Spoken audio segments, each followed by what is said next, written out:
chiedetelo a Rudy Vignotto. L'unica sconfitta a 2 remi l'ha subita con me, Camomilla.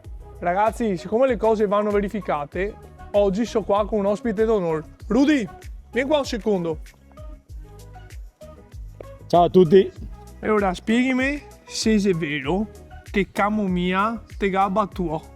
Purtroppo a malincuore devo ammettere che la prima sfida purtroppo Camomilla mi ha battuto di qualche metro, ma mi ha battuto. Ora se è vero? È proprio vero.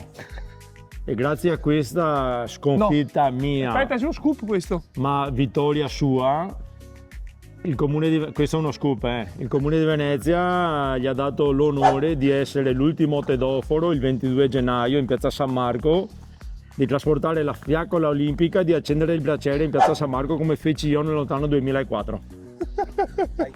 Se ti piace quello che faccio e ti va di supportarmi, Venezia c'è piena di robe da contare. Quindi seguimi.